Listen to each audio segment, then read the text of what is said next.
And thank you very much for the tuning into the Cloud Native FM podcast. Today is January 4th, as I'm recording this episode, and this is my first recording of 2025. And we are exploring today one of the favorite topic of myself as well, the state of Linux kernel in 2025. Delving into the complexities of open source licensing, I think it's a very good topic to discuss as we're heading towards to 2025 and addressing the evolving challenges of cybersecurity, considering the AI giving us some fruitful results and also in growing concern for enterprises and startups. So, without any further delay, let's go straight to one of my guests, Rahim Ali.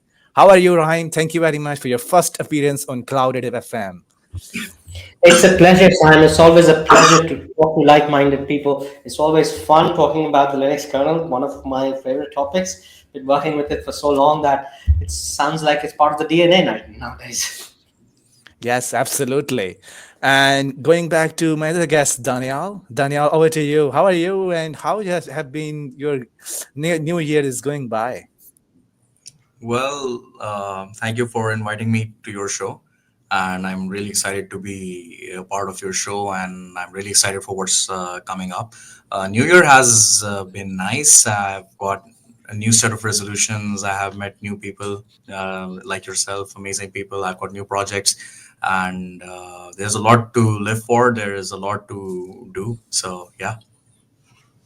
Awesome, great. So hopefully this will be a wonderful topic and wonderful guest for me in front of me, and we can talk about certain thing as well. So Rahim, actually, you are the CTO of Virtuous BPO and the Canadian-based business process outsourcing company, and you spend time on cryptography. You have spent time on banking such as Standard Chartered, HBL, Citibank, and also you are extensively involved in open source. And that is a good news for me because I can ask questions from various different angle as well.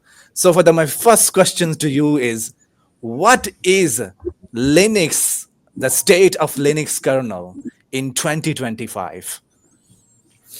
Well, Sam, that's a pretty wide question because there are a lot of things that are happening now.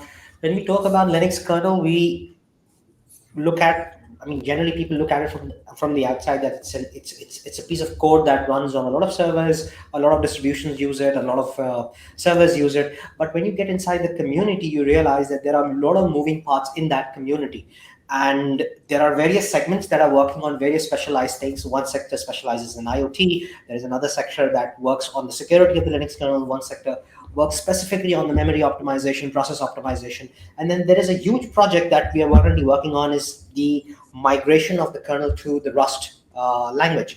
Now, one of the reasons that we actually tried this up some time back, but one of the reasons that this was happening was that C overall, C has been the backbone of the kernel for quite some time, but with Rust coming in, which is now a very memory safe language, one of the biggest problems when we talk about exploitation of vulnerabilities comes from, well, 95 to 98% of it is mostly memory corruption, whether it be buffer overflow, whether it be free outside or free leftovers, or whatever kind of vulnerability you look at it, it's basically related to memory corruption altogether. Now, making memory safe is something that makes a lot of sense.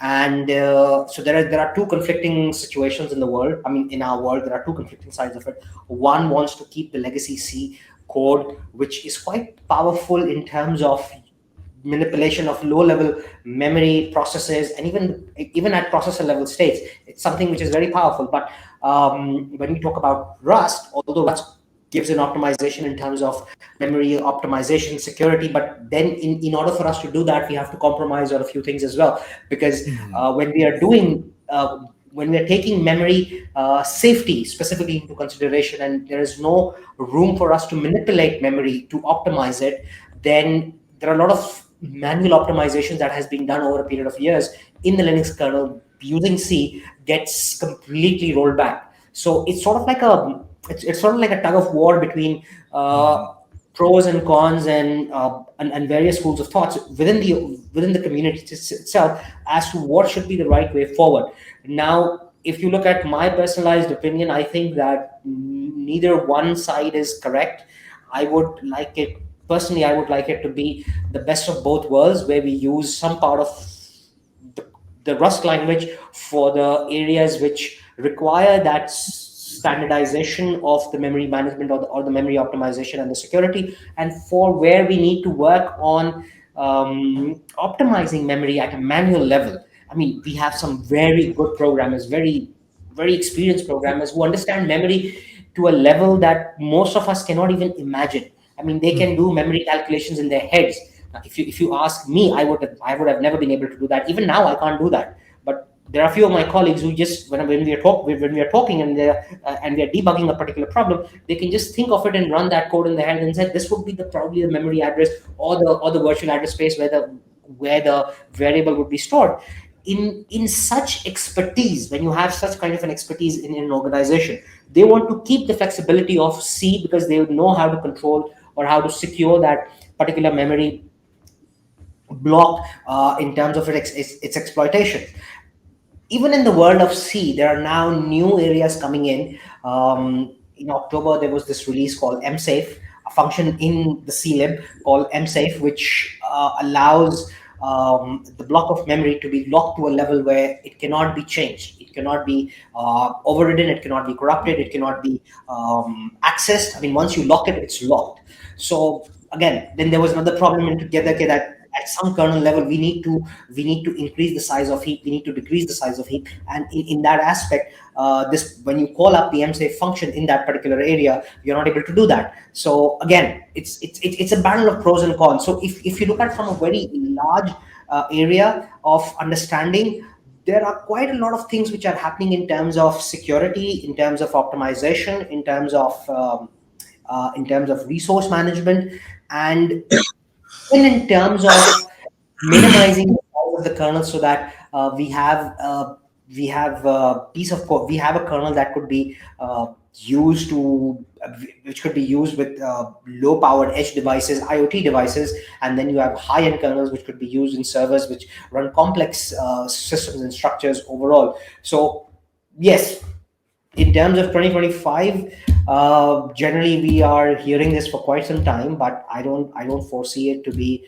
the year of the Linux desktop once again. 2024 was supposed to be the year of Linux desktop, but that never happened. I don't foresee it happening in 2025 as well, just because the desktop version of Linux even has it still has a long way to go before it becomes mainstream, and it's primarily because of the fact that the competitor operating systems have been in the market for so long that until unless they do some sort of a major goof up or something which is significantly bad, people are not going to shift towards it. Now, there has been a few interesting developments in the world over the period of in 2024. Is like I remember reading this news from Switzerland, where they said that going forward they would completely be working with open source projects in government organizations. They're not going to go for commercially acquired pieces of software. Similarly, in Germany, they have opted up for Linux as their primary operating system for across all government organizations.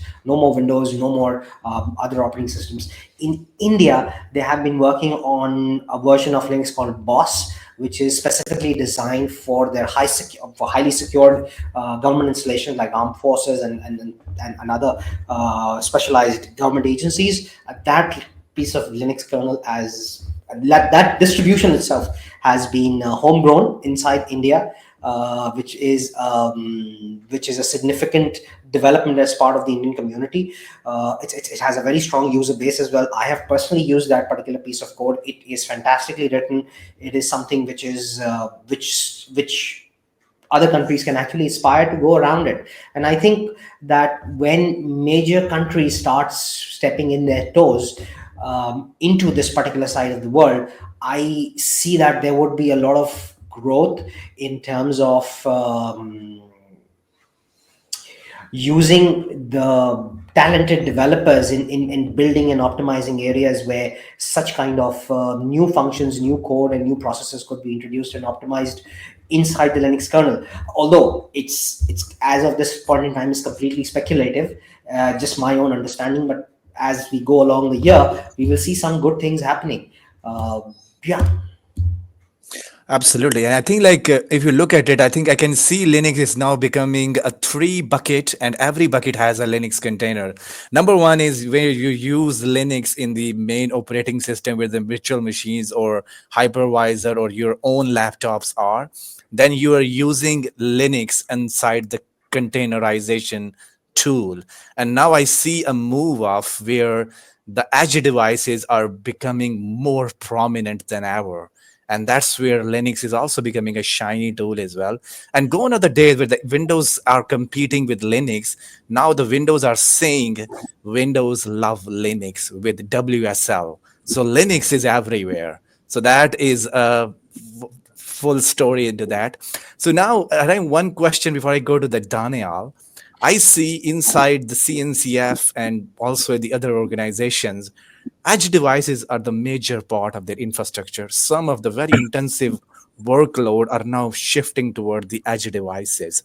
Is there any Linux frontier happening where you just need the core functionality of Linux, not the everything Linux or operating system does, just a core functionality of Linux, and I put that up into the edge devices and do the heavy lifting of what the compute, storage, and networking I need? What is happening in that area? Because that's really some of the conversation we have.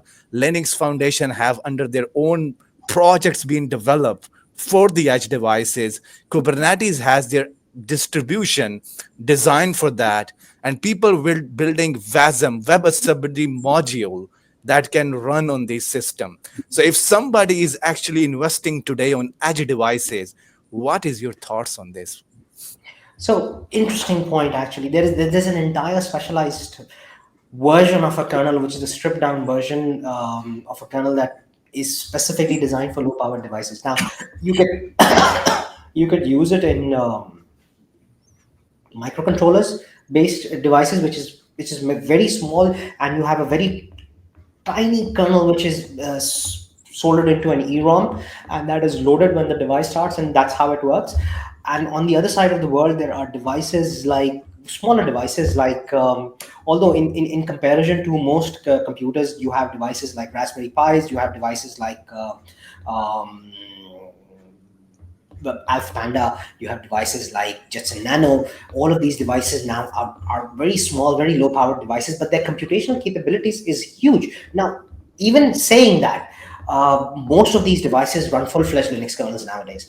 But when you go on to a very specialized form of a kernel, like say, for example, for a router or a switch or an edge compute device, which just takes data from a sensor and processes it and just throws it across a LoRa network, even in that particular case, you have a version of a Linux kernel that can support it. And in most cases, when you have, like, I'll give you an example. In one of the projects that we were doing some time ago, we designed a network for a utility company where we presented the idea that your utility consumption readings could be fetched across a network that, and these devices could run across the country or across the globe, in fact if it's required, and then feed into this network, and you can fetch all the devices, all that data into a centralized control center.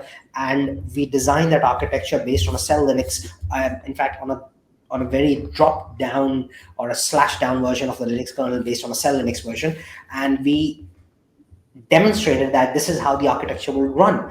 And in all essence, the idea behind that was optimizing your resource and your optimizing your organizational resource to get that data in quickly, and then you can generate the invoices that are relevant to the customers very quickly. Now, in some cases, although we didn't win that project when we were bidding for it, but that particular idea became so popular in mainstream that I've heard that some of the utilities across the globe, specifically North America, one is in Russia, the other one is in China. These guys have been working on designing some structure around the very same idea, that this is how utility companies should run around it. And this is one such example. The other such example that you can definitely look into is, which is happening in today's world, is the hub and spoke model of CDNs. Now, CDNs have been in the game for a very long point in time. CDNs are able to deliver cache contents very quickly. And in that particular aspect, when you just want to do a specialized function of caching, you don't need a full-fledged server, or you don't need a full-fledged equipment to run it. You can use a low-powered devices with a specialized memory module, which can cache that information on runtime, and then you can just give it to the user when it's required. So even in that aspects, a drop-down version of a Linux kernel is being used, which not only reduces the vulnerabilities exposure onto the world, but also ensures that the user experience is better. Because when we run such programs, when we run such slash down versions or a very bare minimum version of it, the memory utilization of such devices becomes significantly lower, thus decreasing the overhead of inter-process communications generally.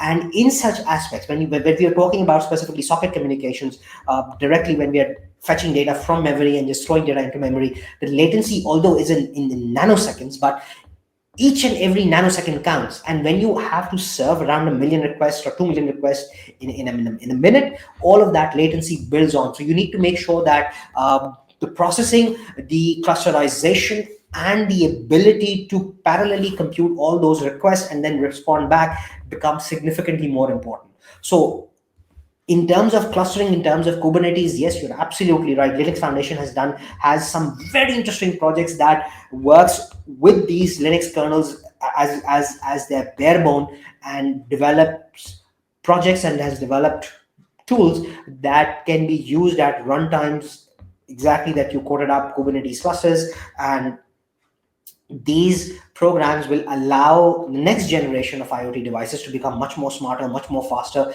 and overall reduce the power consumption of these massive data centers in terms of CDNs, which run across the globe, to make sure not only the carbon footprint reduces, because one of the major drivers of carbon footprint is the digital industry altogether, these massive data centers. So that needs to be looked into, where we try moving from general purpose devices to low powered devices, specialized devices that can serve specific functions for that specific data centers. And based on that, the overall architecture of delivering the hub and spoke model for optimized processing, optimized internetwork connectivity is achievable with power optimization, reduced network latency, and much more secure architecture with reduced attack vector spaces when it comes to these IoT devices and these low power devices. So yes, things have been progressing very, very. In fact, when you talk about the mainstream kernel,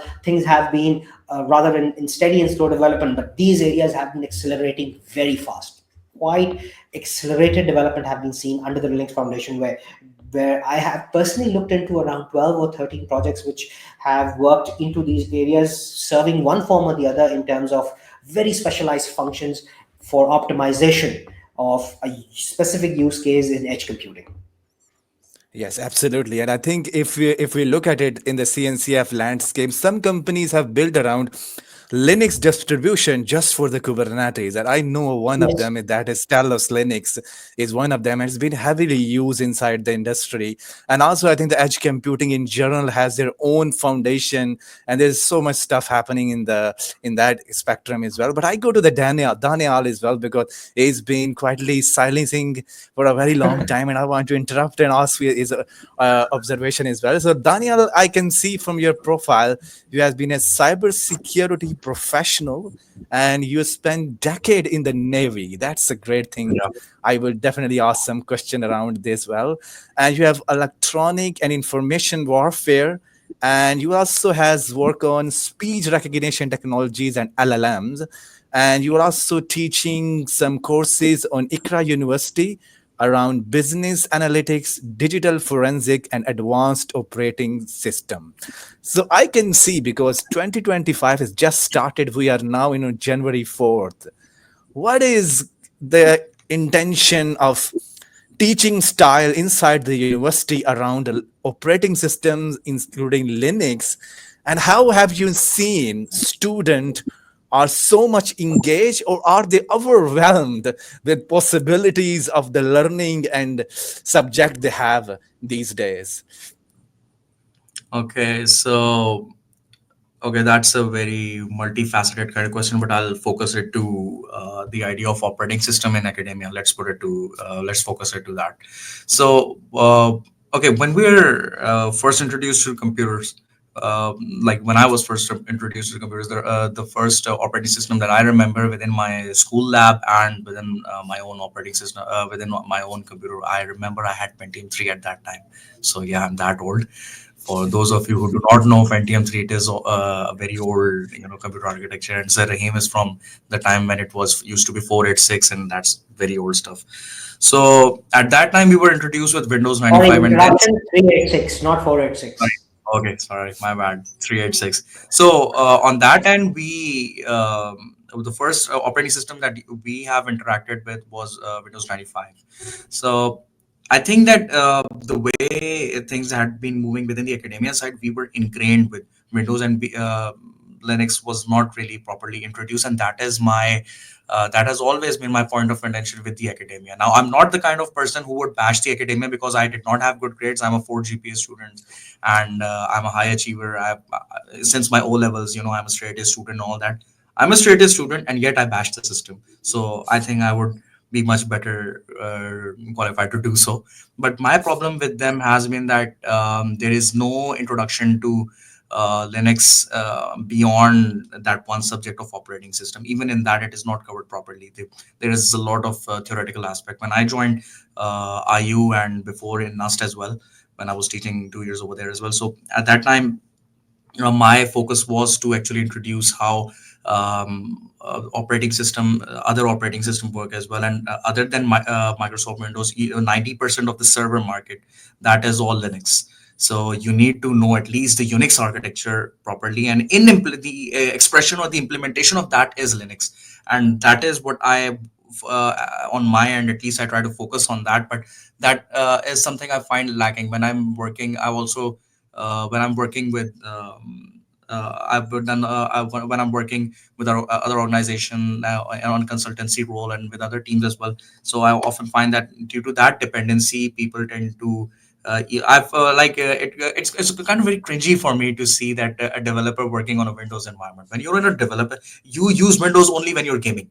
Okay, so when you're in a development mode, you need to use Linux because the kind of workflow that it provides, the that is more optimized for someone who's in the development side. Now, Sir Rahim just said that 2024 was supposed to be the year for Linux desktop, but I don't think I do agree with it that it's not coming anytime soon because Linux has always been, in my view, optimized more for development and work side of things. That even though you have Ubuntu Studios and other side of things that are more focused on that, but in terms of UX, Windows actually started off with that. Like if you cannot make a good thing, at least make it look good.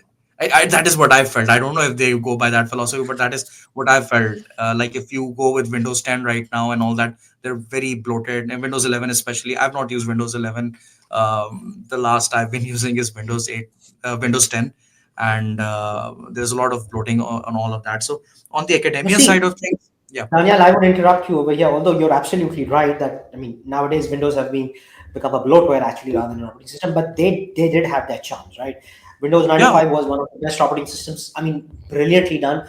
I the first I, I'm one of the youngest Microsoft certified system engineer from my country at that point in time. I'm talking about 1997, I guess, 1996 or 1997. I did my MCSE, Microsoft Certified System Engineering, Microsoft Certified Network Professional. So all of these certifications I did that at that point in time, and we used to work on Windows NT. At that point in yeah, time, that new was state of technology, the art. Windows NT was brilliant.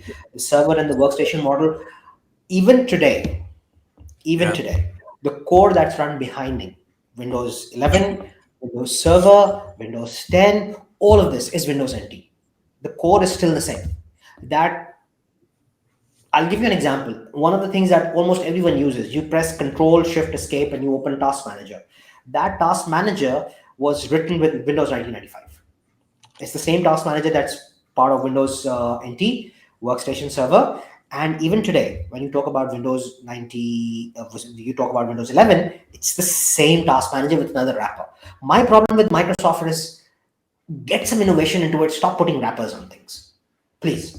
I mean, put some real effort into designing and developing a new UI or a new function rather than just taking up the old piece of code and just put a wrapper around it. If it is working fine, don't put a wrapper around it. Fine, just let it be. It's a very beautifully written piece of code that has worked its miracles. I mean, I remember running my first Microsoft Windows 95.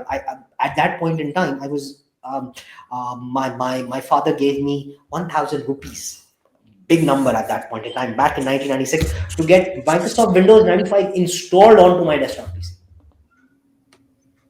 At that point in time, I didn't know how to install Microsoft Windows 95 onto my system.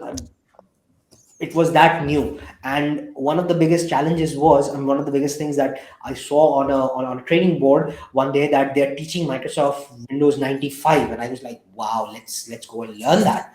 So it was really amazing. But now when I look at Windows with all their wrappers and their bloatwares, Danyal is absolutely right. I mean, it's become a nightmare to use it. It's literally become a nightmare to use it. I think there's one of the scary thing around for me, especially if I run one Kubernetes cluster and I open up a Chrome and I run Docker desktop, that's enough for me. And is my battery goes away just in a minute. And also I hit my fan and everything is start popping up that I need to shut down some of the few things, and then I go back into the and not cut out from the emergency. So that's happening for the Windows user. But there And is there's a one lot. worst part of it. There's one worst part of it. Why do they not ask me before starting an update? So there is Yes, an ad in absolutely. which at NASA they're launching a spacecraft, and there is the last countdown: 10, 9, 8, 7, 6, and when he reaches 3, and then automatically the computer shut down, and they say Windows is starting updates. Why? So Yeah. that Oh is yeah, my there, first there, there is question. actually one thing which is I remember I was watching this serial called Space Force, and these guys did exactly the same. They were in the middle of recalculating the shuttle entry into the Earth. He was just feeding in the function. Is like Windows is upgrading. Oh my God. Yeah. I remember As a that. Yes. developer, that is why you should use Linux. So I absolutely, think absolutely go for this. I think Set the up one your of the I servers on think Linux.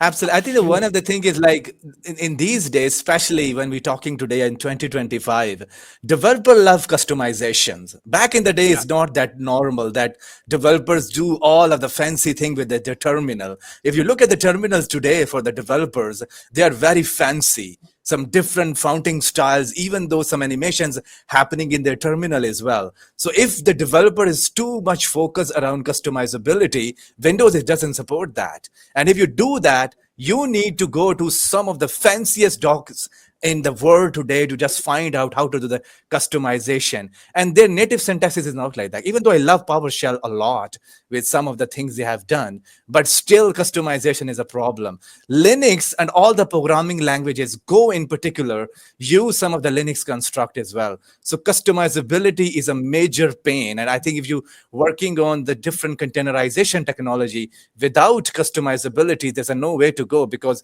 you need to spin up the container and shut down, for instance, and customizability is your way to do it.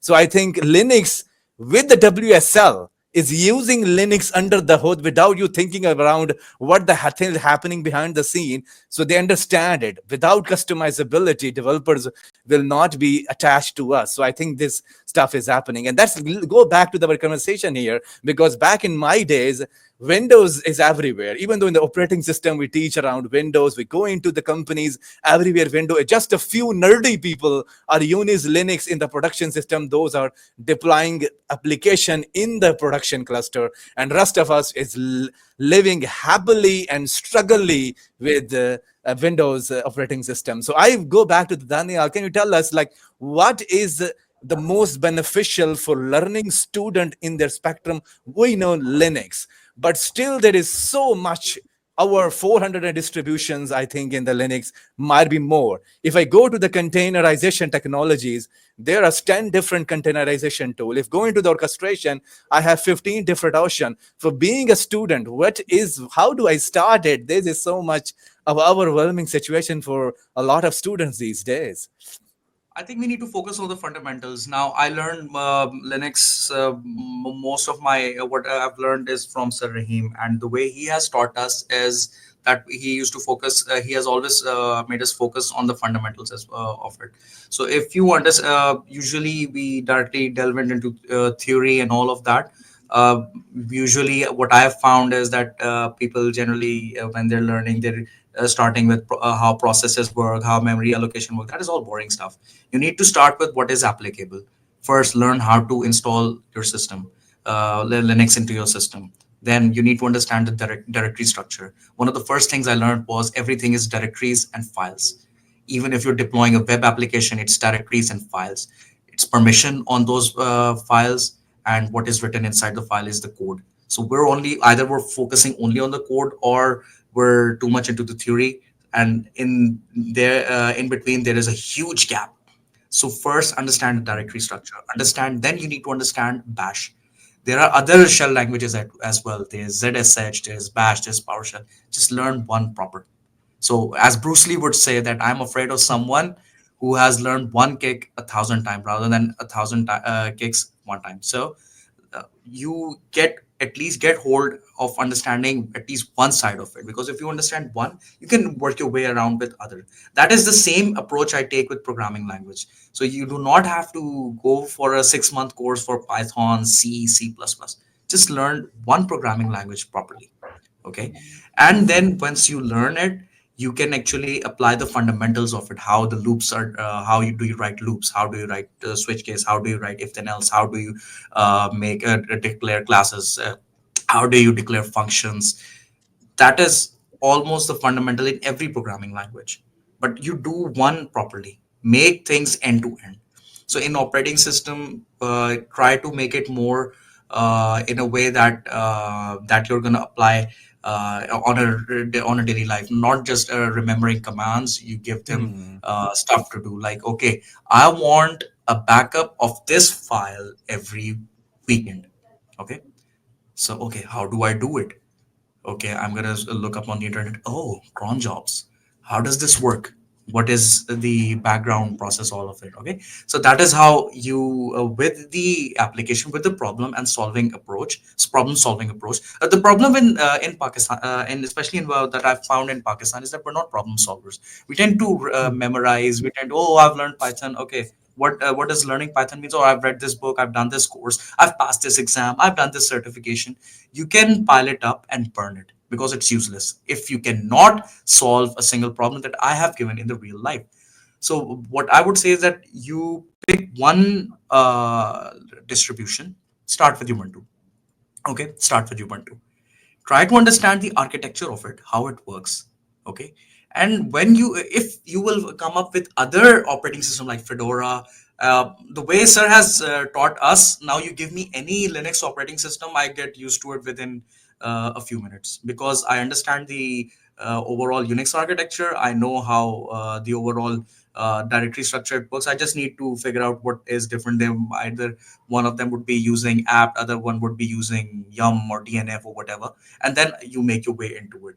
Again, if you I want to work with containers, so you if I'm working on Proxmox, for example, okay, I have a container deployed. So what does that container run? It's running the Linux terminal. Okay, it's all terminal. By the way, you were saying about customization, the time Sir Rahim is from, or the way he is, he likes black and white. So I have not seen him do any kind of customization. He's always on black and white terminal.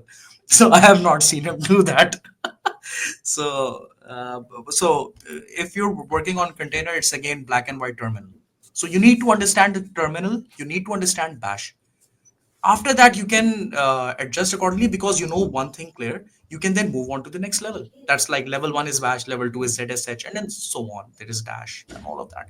So that is how I would say that go in this sequence, and you'll find that Linux will be very natural to you, and you will be able to shift to CentOS. You want to shift to Fedora, you want to shift to anything. that is something you do it, but you need to spend time. You need to understand. And then the open source community, I think that we may not have time to cover that, how to work with that, but you can actually connect with open source community through IRC channels and through Slack, and you can learn a lot from there. Just don't ask stupid questions, but otherwise you can learn a lot No, there are from actually channels where you can ask stupid questions and they're very helpful in Yes. answering that. But generally, we call those newbie channels, and yeah, newbie channels. definitely we can answer those questions over there, but not in the core channels where core development team is sitting, because generally these guys get very offended. Trust me, I've Yes, been working with these guys. absolutely. One of the things I'll tell you in addition to that is people are afraid of saying I don't know it. This is what I've heard. This is what I've seen. Yes. I have taught so many students, and generally everywhere I go, I get a resume of people saying that I know all of this. I have a list of, like, I mean, I have done this, and I'm always saying here, I don't know anything, guys. Sorry, I've been very new to computers. I've just been using a keyboard and a mouse for quite some time. I just punch some keys in. So you have to teach me how all of this works. I don't Yes. understand any of this. So Absolutely. because Absolutely. one of the problems that we have, I mean, one of the challenges that I see every day I look up, every day I open up Linux Foundation or I open up anything, I find something new over there. I mean, it's something that just blows, it just goes from the top of my head. Like, what the hell is, what are these guys trying to do? The other Yes. day, so I mean, I'll tell you what. I mean, I was naive from a perspective of AI. Absolutely naive. Now, this young gentleman over there, he was the one who said, I want to work in AI. I want to work in AI. So he started reading AI, and I just completely ignored it because my brain space was not designed to understand AI completely altogether. And then one day, what happened is he came to me with a project. Rahim sir, I need to do this and I need your help with it. Said, "What? I don't know any of this, man. I don't even know what transformer is. The only transformer I know is installed outside my house, which downgrades the electricity Electric. that comes to my house. I don't know any of the transformers. So one of the biggest things that I asked him again and again, said, "Yeah, can you explain to me what the hell is this token?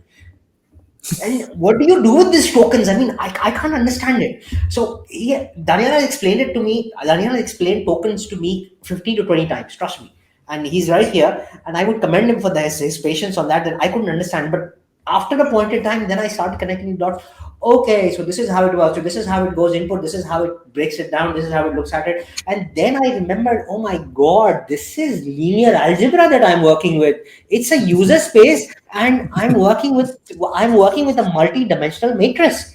And then Yeah. I'm calculating those probabilities in a multi-dimensional matrix. So then I remembered all of my math stuff. It's like, okay, now I understand what the hell is going on. It took me a good year to understand it. And Yes, absolutely.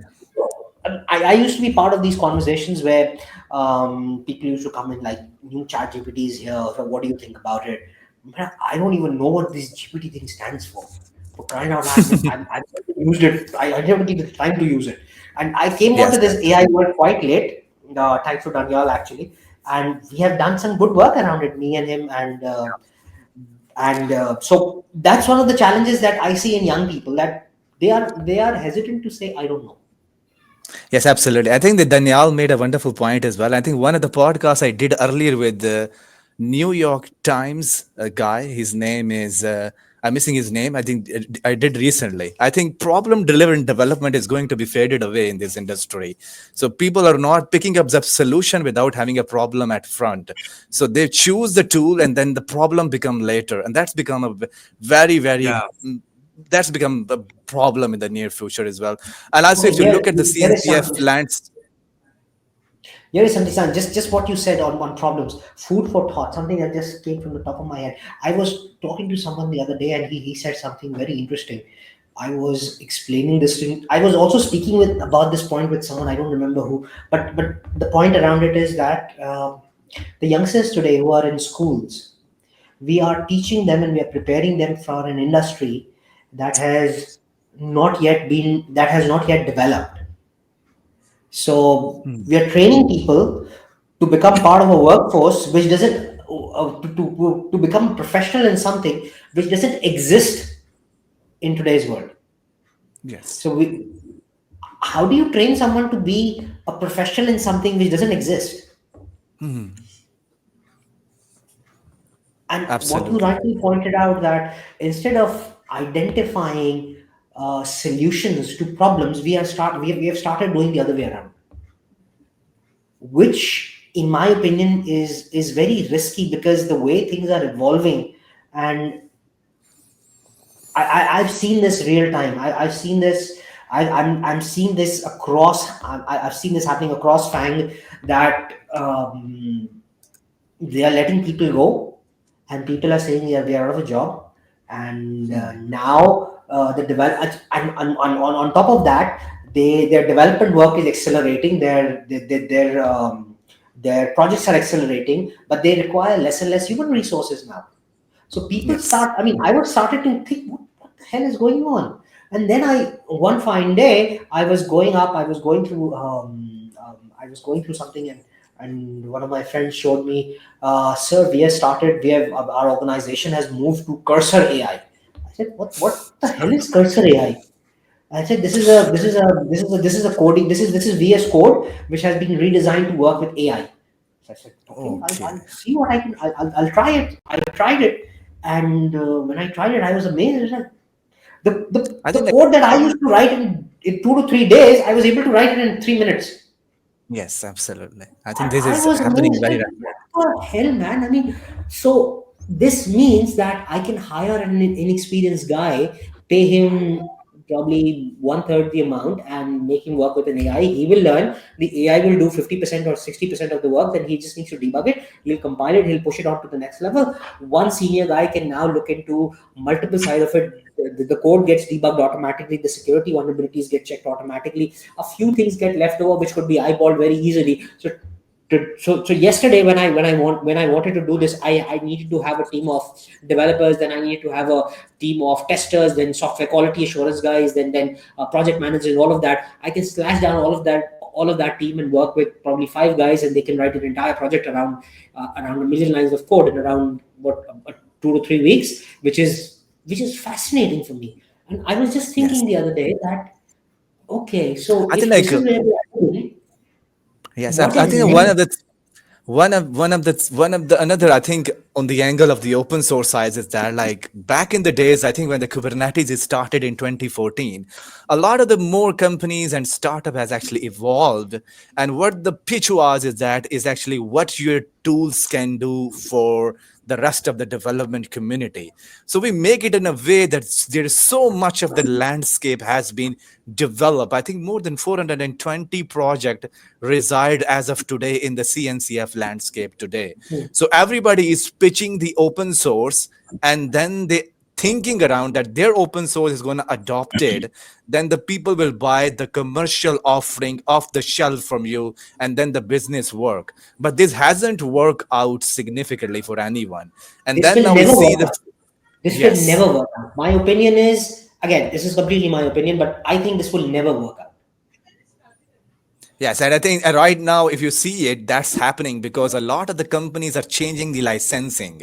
One company's changed the license from something to something else, something of a free to some of the restrictive. Then there's another three, four companies join in the chain, and then they actually make another open source project. So these end up adding more opinionated approaches to solve one problem, with everybody is forgetting what was the problem back then. So I think that I is think you really a huge I think you've hit the nail on the head, spot on. Exactly. That is. project I really like about the policy enforcement tool, who actually plays a guardrail in front of you, so you do not putting stuff into production that doesn't belong to it. Because doing a forensic is a very intensive task. I don't want to do it, people, for that as well. Also, if you keep AI doing whatever it wants to be, it's took ages for you. So what end up you actually filtering out in the next year as well. I think there are some companies building around that. So I hope they get the more innovation as well. But the last few things I need to speak about, few things as well. So I go back to the Danyal because he's actually quiet for a long time. So Danyal, I think Yeah, you guys are because actually conducting some various generally when training it comes to me, he workshops speaks a lot. I around don't know why he's quiet DevOps, today. cybersecurity, incident response, and digital forensic for Yeah. LEAs and military. So, can you tell us, my audience, what those are? Who are the attended audience? And is anything around planned for some of the workshop you for 2025? Uh, I think you actually cut off in the middle, but what I think is you're asking me what plans we have for incident response, digital forensic, and that kind Yes, of for the training. Is that what? workshop. Yes, Okay. absolutely. I think yes. Yeah. So right now, uh, what we're working on right now, I'm more focused on the AI side of things right now, and that is what I'm focusing on. Uh, we have planned some workshops. There are some conversations in place for with various universities. Basically, we started an initiative that me and Sir Rahim, we would actually visit universities and conduct courses so that apart from the academic side, the people understand the more hands-on and the practical side of things. And one of the courses we conducted a couple of years ago was in NUST, where we taught Linux for system administration and then Linux for cybersecurity. We conducted incident response courses there. So those are all conversation for this year as well. And our focus is more on, again, the problem solving approach, rather than focusing on just teaching them the tools that, okay, this is how you use Redline, or this is how you use Scalpel or Kali Linux and all that. That is not the thing. Tools only help you solve the problem. The important thing is that you know how to understand the problem, how to work around the architecture of it, and then solve the problem. If you're working with digital forensics, you need to understand the hex code of the very image that you're trying to work on. So if you're able to work with that, computer can only enhance it. One discussion we need to have is uh, that if AI is, I just wanted to pitch in on the discussion regarding AI taking over jobs and all of that. We did mention before the recording that there is something that is AI enhanced, there is AI assisted, and then there is AI dependent. I don't think that we can fully go AI dependent as of now. Even I heard the Microsoft CEO said that we're at best we're AI enhanced, and mostly we're working AI assisted. Now, in the education sector point of view, people do not even know how to solve problem with AI assistance. I have given my students tasks and I've asked them, okay, use ChatGPT, use Google, please solve this problem for me. Please explain this architecture to me, or explain this concept to me, and they're unable to do that. Now, is that AI's fault, or is that the fault of the individual or the group of individuals whom I'm talking about? So we need to understand that we at best we are AI enhanced right now. There is a lot of hype. There was one hype about Amazon having this touchless warehousing system, AI and touchless. There was I think it was during COVID that they had this touchless grocery system and all of that. And in the end, we found out that it were on the back end, it was outsourced to some Indian guys, and there was no That was AI the involved. touchless checkout on retail companies, if I remember Yeah, correctly. yeah. Excuse me. So that has so there is all like an AI bubble coming out of it, and it's going to explore. And in the end, those companies that are actually contributing to AI, and I'm telling you that the reality of it is mostly that we are AI enhanced, not fully AI dependent. The day it happens, you need to keep Terminator 1, 2, 3 in mind, because that is what's going to happen. Skynet is going to take over, but before that, I think right now we're more on the AI enhanced. So if AI Not in is, our lifetime. Not in our lifetime. yeah, and I'm John Connor. So okay, so if like regarding AI taking over jobs or something like that, I think that it comes on the individuals as well, that they need to, if it is taking away some jobs, it's going to create new jobs. Now, have you ever heard prompt engineer? When I heard it first time, like, what kind of job is that? Prompt engineer. Like, how is someone prompt engineer. Like engineer is a very that term has some meaning, it has some status. And now prompt engineer, all they do is to figure out how to give the correct question to chat Yes. gpt so that you get the correct answers. That's a new job. So that's all they have to do, prompt Mm. engineers. So there is all new kind of stuff coming up, but one job that's not going anywhere is IT infrastructure. I have yet to see ChatGPT deploy itself and Mm. set up its own server, set up its own dependencies. That is something that has to be done by IT infrastructure, that has to be done by IT support. So that is not going anywhere. So if you're going into IT, learn Linux, learn Kubernetes, learn Dockers, learn deployment, learn DevOps, because that is not going anywhere. I don't Yes. see ChatGPT deploying itself anytime soon. So that is Absolutely. something that.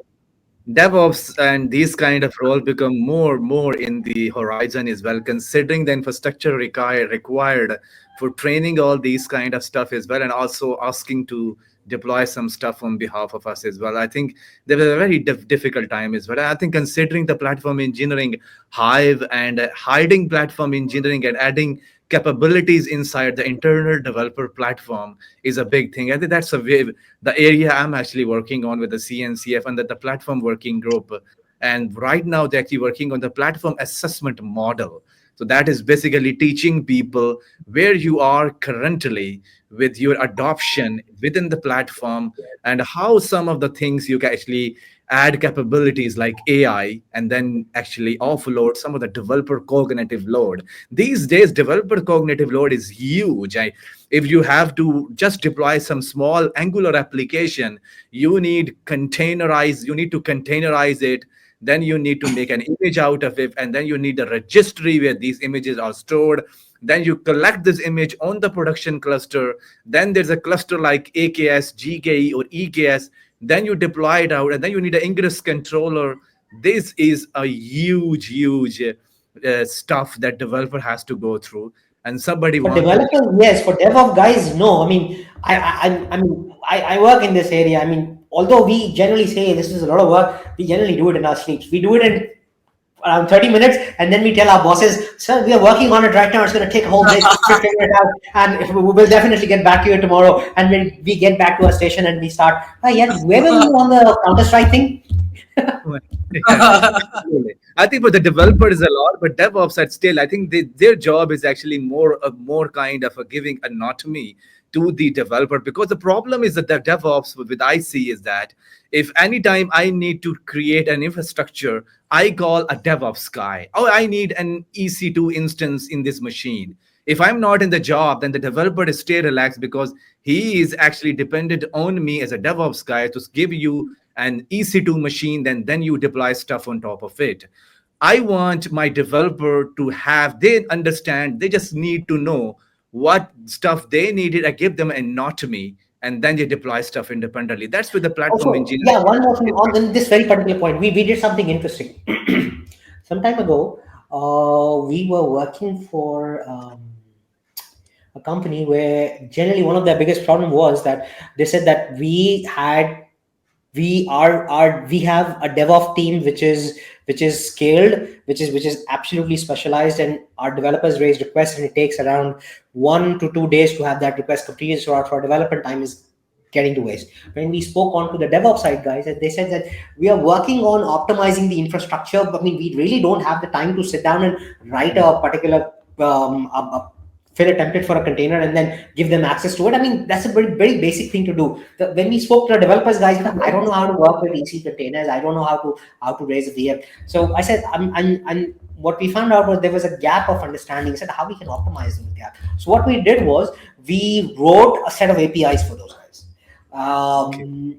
What we did was we used Terraform, and using Terraform we made a few standard templates, and we merged those templates with standardized bash scripts, and we said that whenever we want to use that, these so what and what we did was we told the DevOps guys, just issue them identity tokens so that they can use those identity tokens and call that bash script. They call that bash script up, and they could have those containers running. As soon as that VM or that container was up and running, they would get the credentials on their terminal only, and they can copy it and save it in an environment. And that somehow solved around a good 60 to 70% of the time being wasted between the two teams, and the company was pretty impressed. And by the time, I mean, we realized we had done such a huge improvement, I thought we definitely should have quoted them more. I mean, we didn't price it right. We seriously didn't price it right. That's absolutely. I think that that's happening because I think if you look at the CNCF project, now people are using the Kubernetes API and they're spinning up resources in the GCP and AWS and Azure, similar to the it is similar to the Terraform style. But the problem with the Terraform is that if something in accidentally being broken, then Terraform is doing nothing. You need to create another instance out of it. With a tool like Crossplane, if something has been deleted, it has a reconciliation loop going on.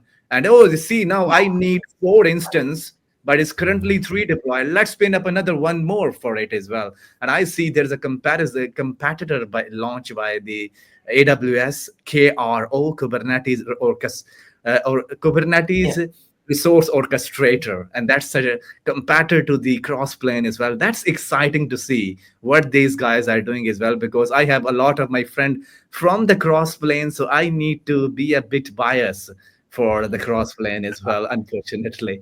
But it's good. But before I let you off, both Rahim and Danyal, so Rahim, I had I forget to ask one question. What is the company you are working on? What are you developing this year? Because I'm interesting. So it might be some of my audience interesting to see as a CTO role. What is your day gonna look like, and what is your suggestion? Because one of the podcasts I did with the GitLab and Control Plane CTO, and I asked them a one good question like how to implement business informed decisions kind of making, and what CTO these days required in their day job to make some informed decision as well, because this ecosystem is huge in IT considering this wave.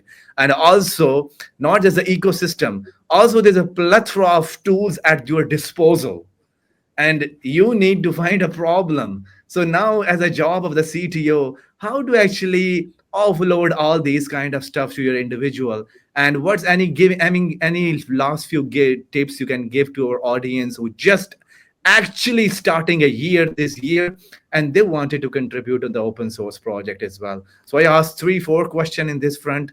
Sorry for Yeah. that. So no worries on that. So let me tell you what I do daily in my games. 50% of my day is spent reading, looking at new projects, and looking at new things that are being developed. And I spend my time testing these tools for my own self and for the organization.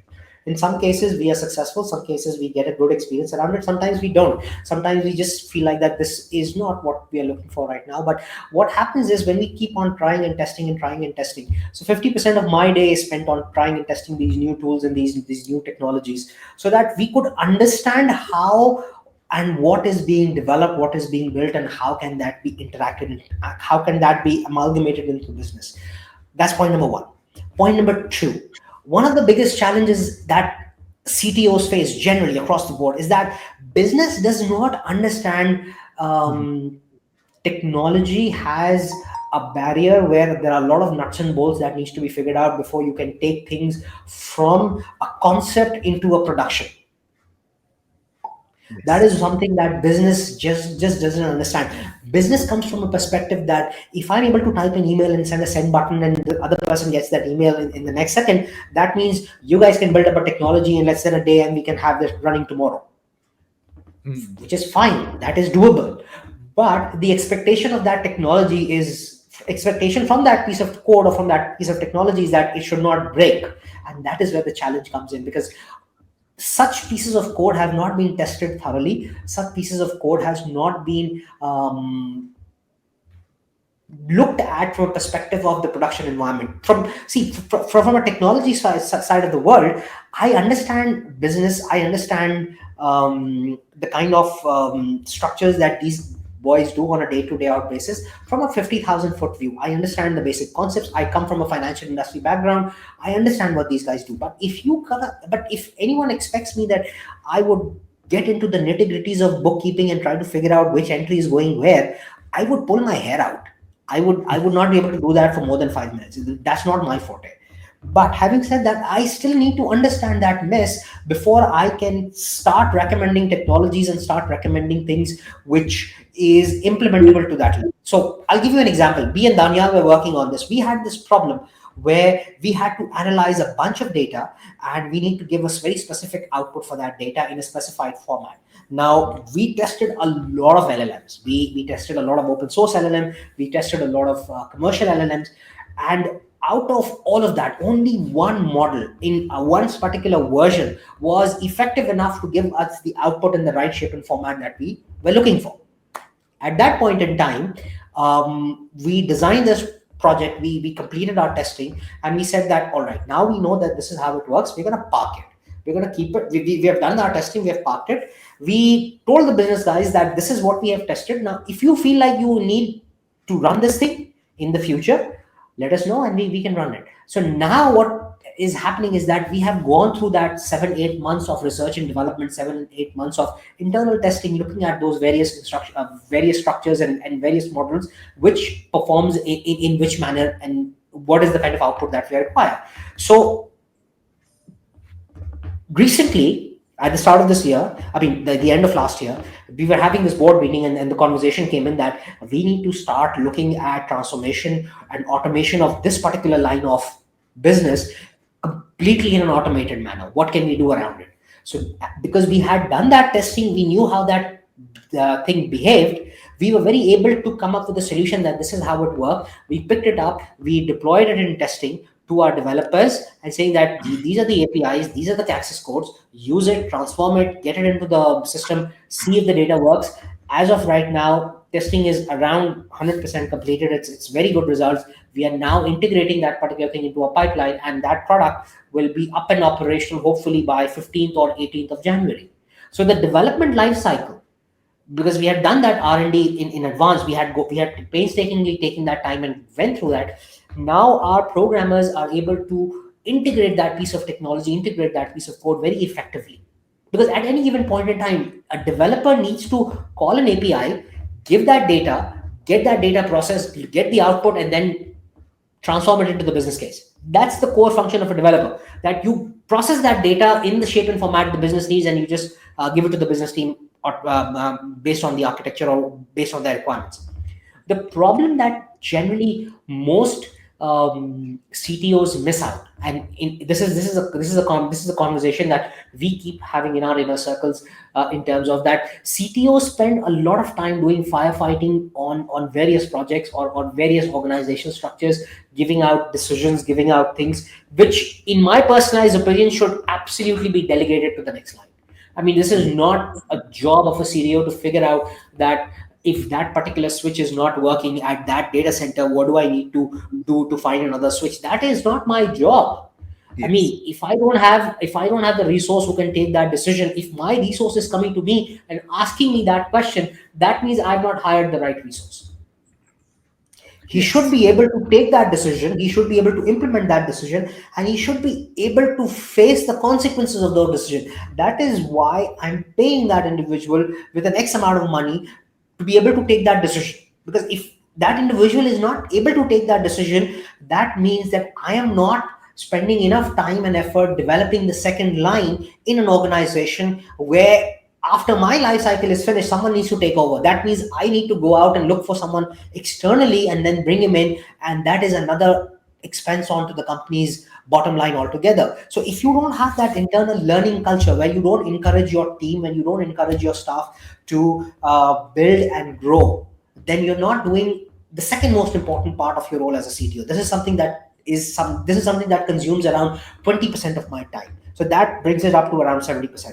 The last 30% which goes on is looking at infrastructure and looking at the current capabilities of the infrastructure and see how we can optimize it to a level that it gives minimum downtime. Now, this involves the output from the first 50% of the time when we're looking at new technologies, how we can integrate it into the business, and how we can explore and mature that particular thing onto the next level. I'll give you an example. Now, recently, we were having a lot of trouble with remote office connectivity due to various regulations and various structure in the country. And we were facing a lot of Sharks. downtime in terms of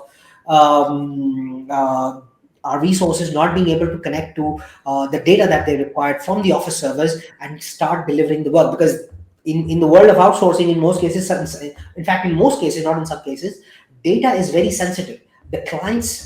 Our clients trust us with data which can impact shareholder price and it can impact share value. So that's very confidential information.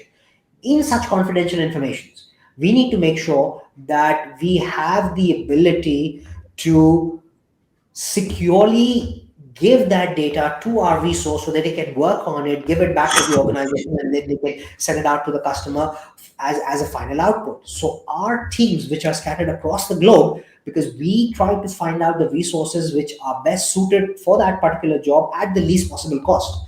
That is how business outsourcing works. Because if the cost in that particular market was the same as the cost that we are offering, that means we don't have a business model. Our business model works only when we are able to bring their cost down to a level where it is sustainable for them and it positively impacts their bottom line. In that aspect, what we need to make sure is that this particular connectivity is established and our resources are able to get access to that data in the most secure fashion, and they're able to process it in the most secure fashion and deliver the result. We were having some troubles, and we have recently deployed a solution around it where these troubles have been solved. Now, we were able to solve this in around 2 to 3 days because we had done that. We have spent that 50% of our time testing those new technologies which were coming in, and now we know that it works well, it structures well, and we know it is very seamless for our staff to integrate it. So when the problem came in, we had a solution up and ready, we deployed it, we connected with our staff, we disengaged the previous solution, and we have solved another problem which seems like we were able to done it out of a blink of an eye. But that has not been the case. We have spent a lot of tireless nights trying to look at things which didn't work. We try to make it work, which is something, when you look at from an infrastructure perspective, is not something which is understood at the most granular level. Absolutely. I think I think that's a one more fruitful result of the problem-driven development, you both of you, because considering your knowledge, expertise, and domain you're living in, I think we have also some unique capabilities and also some unique resonance as well. So I love the conversation we have, and thank you very much for spending your time, 2 hours when we specifically as well. And I really learned a lot as well. And I think, Rahim, before I leave it off here, can you tell us how people can reach out to you, considering if you're going to some of the local conferences you have, or some of the avenues they can use to reach out to you, and also for Well, Daniel. you can always reach out to me on my email address. I'm still old school. I work better on emails because most of the times I look at chats, I read them, and then I forget about them. I'm not what I used to be at this age. So you can always reach out to me on my email address, which is pretty straightforward. It's rahim.ali@me.com. That's one of the most simplest email address that you can reach out to me. It's exactly the same with my organizational domain as well. It's rahim.ali@virtuousbpo.com. That's virtuous, virtuousbpo, all a single word.com.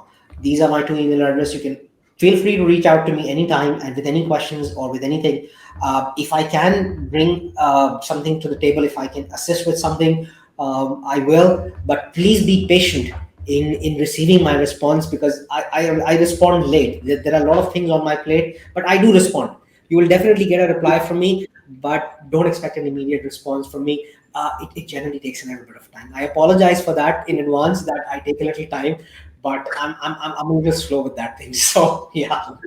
No way. Thank you very much for sharing the information. I can include this in the chat as well, so people can definitely reach out to you as well. And Danyal, how people can reach out to you as well? Okay, so usually, by the way, just one thing before I answer that. Usually, if you ask Sir Rahim to how can I contact you, just contact Danyal. So that is the usual route. So even for this podcast, okay, tell it to Danyal. Yeah, he'll do it. So I I was actually waiting. I enjoy was a surprised lot that speaking with Sayan. I mean, I still can't remember last time I've sat down with him somewhere. I mean, my head is not what it used to be, but I've definitely sat down with him somewhere. And this is one of the times I've actually enjoyed having a conversation with someone to the level that I generally speak out with, because I'm always very in terms of speaking out to that people don't understand what I'm trying to say, and after a few minutes I've spoken, they're like, and I try to figure. I mean, I get an idea from the facial expression that okay, I've lost my audience. So I sometimes I just I try to bring things down to their level to the best of my abilities of what I can explain. But yeah, that's absolutely true. But glad to be of help any point in time where both of us, in fact, I mean, yeah, for Daniel is. that you'll have to contact me, and Yes, because you most probably you'll get the answer. Okay, talk to Daniel. So I'm on Twitter, the Sage Khan, and on Instagram it's great. Sage underscore Khan, and LinkedIn it's Sage Khan. So Awesome. that Thank is you how very you. much for sharing the link as well. I definitely include all these link with the audience who actually listening to us on the YouTube, and definitely reach out to our guest as well. And if you happen to live in Karachi, these are the most very helpful people to chat out with him as well. Anything But technology, we're your guys. Absolutely. So I really love the conversation. I hopefully this is our installment to number one, and definitely chatting you more as well, considering the new project you will be developing in this year, and also some of the new initiative you have been working on. So I think this is a great initiative you have been guys has been doing for a very long time. I think I definitely want to join some forces or the some stuff you have been working on as well. So I think hope the audience will learn a turn from this podcast as well. Linux is a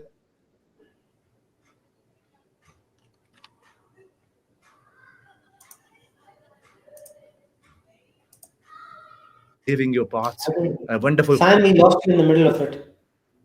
Oh, okay. Oh, sorry. I'm just recapping the things you have spoken about as well, because I think it definitely took time to recap because we speak about so many stuff as well.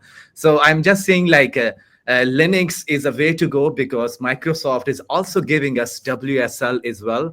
Do not look AI for thinking around, oh, is my job is taking away. Just think about how to use it for some of the problem driven development, and also focus on pick this problem first and then initialize those problem with the solution you have in the umbrella. Look up the CNCF landscape or the Linux way of open source tool. That could be a very good path to making sure some of the things you actually caught up in the surprises can give you some extensibility and flexibility going down the forward as well. And the KubeCon is happening this year in London. That's I'm taking a keep eye out on as well. And also in the CNCF, there's a platform engineering working group that's guys are writing a platform assessment model. The link is also available on the YouTube chat, so go check out those resources as well. And I look forward to some of the comments in the YouTube and what's you guys have been facing these problem and what's your career goal for the 2025. With that, thank you very much for listening to this podcast.